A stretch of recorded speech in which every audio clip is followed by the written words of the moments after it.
at Tamura Airport with Mac and Akimi Ichikawa, who have been flying from Tamura this week. Now, I come here from my club camp with Bathurst Soaring Club. We come here every year. And Mac wasn't here when we first got here, but you know, at this time of year in New South Wales, if Mac Ichikawa and Matthew Scudder suddenly arrive at your airfield, you know you're in the best place in New South Wales for the possibility of flying 1,000 kilometres, which is what they both were trying to do this week. We had some fantastic weather, and Mac had 2 great flights of over 900 kilometres. So, Mac, how has your season been going so far? It's been going very well. This year we don't have the smoke or the dust. Yeah. We have a little bit of problem with La Nina because it's not as ideal as the normal year or El Nino, but it's been very comfortable flying with a lot of 750s. So it's been reasonably good. Yeah, and where were you before you came to Tamura this week? We were flying from Narromine last week. Yeah. Mash and I decided we practiced together for about 10 days. Yeah. And you're practicing for? Yeah, we practiced at Narromine to practice for the Worlds 2023. 2023 World Championships, which are going to be held at Narromine. Yeah, very good. Yeah. And how was that week at Narromine? Very good. Yeah. We flew some interesting flights. Yeah. Maybe 600-700. Yep. And then you looked at the weather and you decided to come here. Yeah, we thought these 2 days, yesterday and the day before, is 1,000 to 1250 quality. We thought 1250 we must be here. Yeah. So we decided to come here. Right. Yeah. And you say 12 up to 1250 here, but maybe only 1,000 at Narromine if you flew from Narromine. Yeah, exactly. Right. Yeah. Okay. And so just describe the weather pattern that was coming for.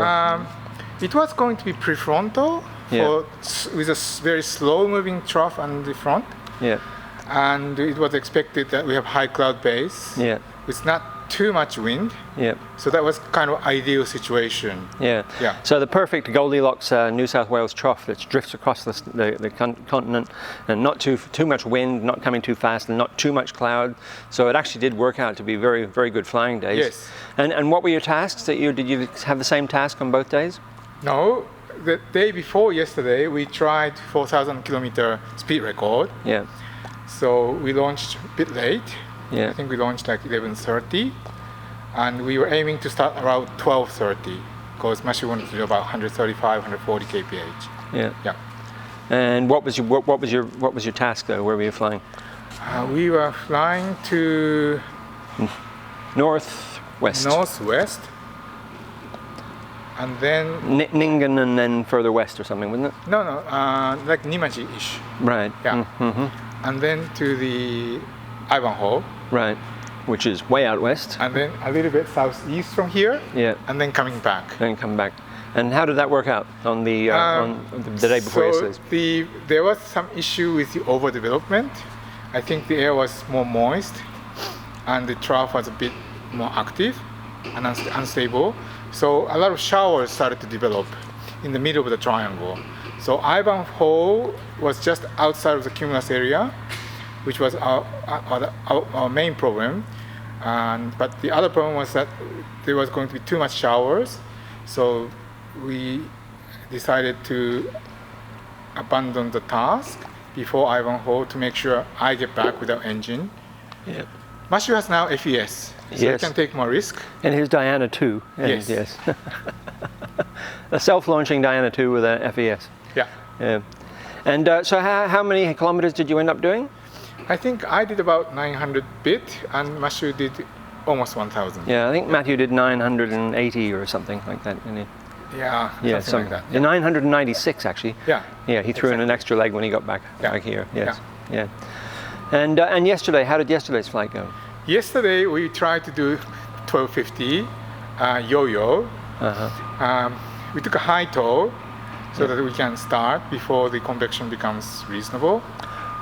It worked out well.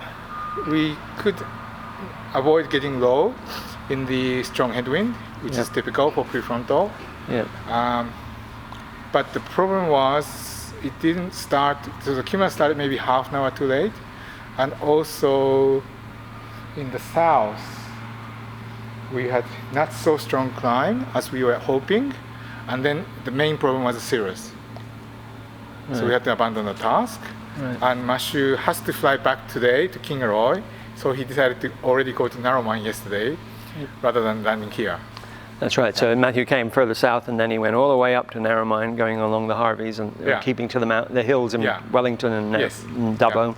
And then he's flying back to Kingaroy today in the Diana. Yes. Yeah, very good. Yeah. And so how many kilometers did you do yesterday? Yesterday I did 985 plus 30 kilometers, which didn't count.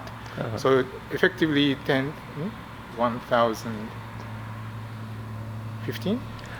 Which kilometers didn't count? The last, you can only have 5 turn points with the OLC. Right, so you did an Last one. extra leg to throw in. Yeah. So 985, well, great flight. Thanks. And what was your speed? That was slow because I had to, even at 5:30, I had to use 2 knots just to stay in this serious cover. Only at the end there was 30 kilometers width of sunshine, and that recycled everything. So that allowed me to just squeeze in the last kilometers. But I thought I have to land after 750 or 800 kilometers yesterday. Right. Yeah. Okay. Well, it's mid-January here, and we've still got 6 weeks left of summer. So let's hope that you finish off the rest of this summer season in great style. Well done, Mac. Thank you, Sean.